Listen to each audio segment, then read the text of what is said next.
আরিফ বিল্লাহ হযরত মাওলানা মুফতি নুরুল আমিন সাহেব, অনেক বড় মাফের আলেমে দ্বীন খুলনার, এবং পুরা খুলনা বিভাগীয় শত শত আলেমদের শায়েখ তিনি, শত শত আলেম ওনার হাতে বায়াত। তো হযরত বললেন ওইখানে যাব আমি। তো যখন রওনা দিচ্ছে যাবে, তো আমি বললাম যে হুজুর কেন যাবেন, মানে খুলনা যাবেন কেন, শায়েখকে বললাম। তো হযরত বলতেছেন মাওলানা সুন্নাত মোতাবেক ওযু এবং নামাজ শিখার জন্য। বয়ানটা একটি লাইক দেন এবং বয়ানটা শেয়ার করে দেন, এই বয়ানটা খেয়াল করে শুনলে অনেক ফায়দা পাবেন। আমার শায়েখ আল্লামা মুফতি মুশতাকুন নবী কাসেমি হযরত দামাত বারাকাতুহু আজ থেকে 5 বছর আগে আমাদেরকে বলছিলেন যে মাওলানা, আমারে বলছিলেন কয়েকজন আলেম রেডি করেন, খুলনা যাব। তা আমি প্রায় 30 জন আলেম রেডি করছিলাম সফরের জন্য। তখন হযরতকে যাওয়ার সময় হুজুরও যাবেন খুলনা, করাচি হযরত আরিফ বিল্লাহ হযরত মাওলানা শাহ হাকিম মোহাম্মদ আখতার রাহমাতুল্লাহ আলাইহির একজন খলিফা খুলনার,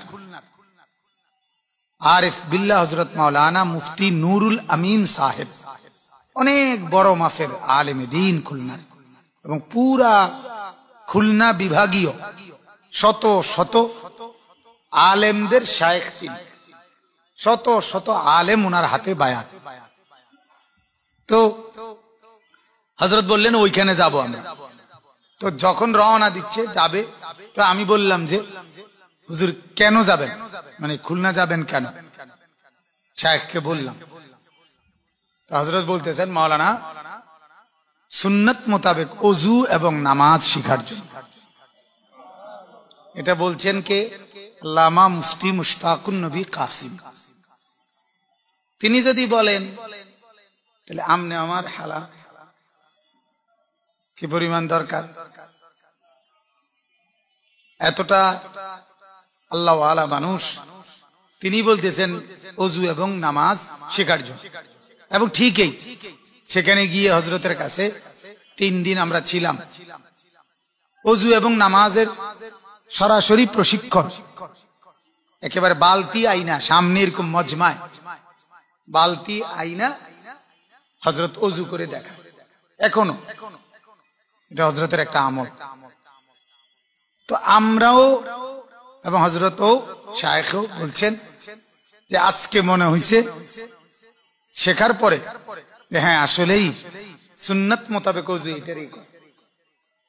এটা দিল সাক্ষী দিছে, সুন্নাত মোতাবেক নামাজ এটাকে বলে। আলহামদুলিল্লাহ সেই থেকে প্রতি বছর আমি ওলামায়ে কেরাম নিয়ে হযরতের খানকায় 3 দিনের জন্য যাই, এখনো গত বছরও গেছি। প্রত্যেক আরবি মাসের সফর, মুহররম সফর যে মাস, সফর মাসের 6, 7, 8 এই চাঁদের এই 3 দিন ওনার খানকায় খুলনা আলেমদের জোড় হয় 3 দিন ব্যাপী।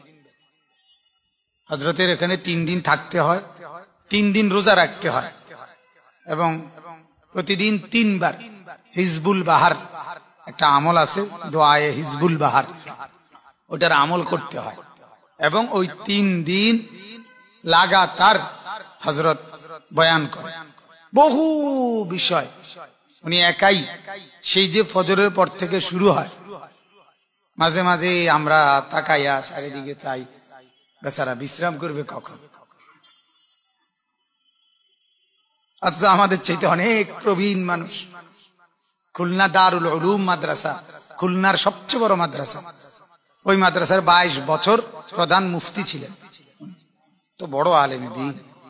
তো যাই হোক, অনেক ফায়দা হয়, সাথীদের খুব ফায়দা হয়। গত বছর আমি প্রায় 50 জন আলেম নিয়ে কুমিল্লা থেকে তিশা বাস 3 দিনের জন্য রিজার্ভ করে নিয়ে গেছি। এবছরও যাওয়ার আশা। ও মাহমুদ ভাইরে বললাম কোন আলেম সাহেব, মাওলানা সাহেবরা যদি যোগাযোগ করে আপনার সাথে, ওনার সাথে, আমাদের সাথে যাইতে পারবে। গিয়ে দেখলে যদি ফায়দা না হয়, আসা যাওয়ার খরচ আমার থেকে নিয়ে নিবে। বিফলে মূল্য ফেরত। বিফলে কি ফেরত বলে? আমি কোনো ওইখানকার কোনো মূলত কোনো ক্যাম্বাসার নাও না, বা আমার কোনো পার্সেন্টেজ নাই, এমন কিছু না, শুধু আল্লাহর জন্য বলছি, শুধু আখিরাতের আশায় বলছি। এক আলেমে দ্বীনের ইসলাম মানে এক কওমের ইসলাম। এক আলেমে দ্বীন সুন্দর হয়ে যাওয়া, এক জাতি সুন্দর হয়ে যাওয়া। এই জন্য হযরতের বয়ানে তরবিয়তে আলেমে দ্বীন গড়ে ওঠে, মৌলভী গড়ে। যে মৌলভীর মাথার উপরে কোনো আল্লাহওয়ালার ছায়া নাই, ওই মৌলভীর দ্বারা উম্মতের কোনো ফায়দা হয় না। চ্যালেঞ্জ পরে লিখে দিলাম,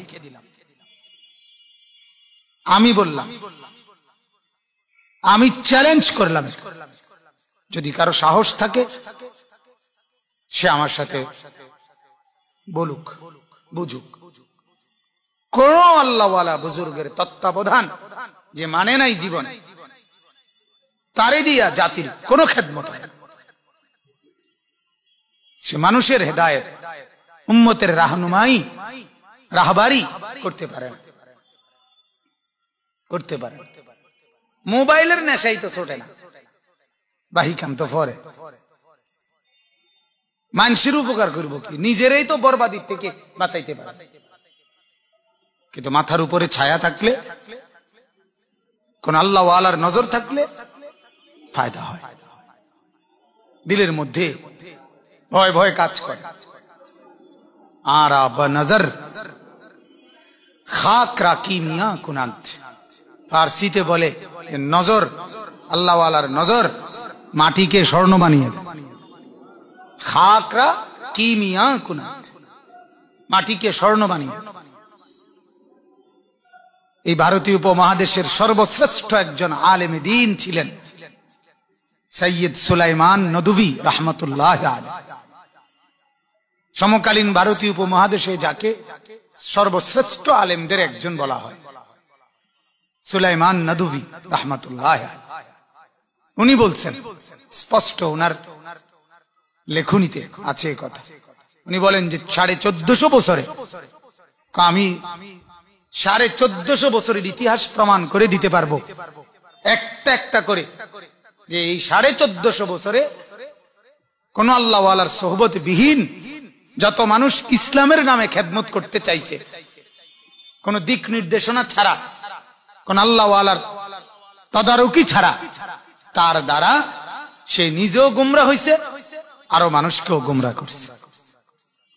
হযরত বলেন এর ঘুরে ঘুরে ঘুরে ঘুরে নজির আছে।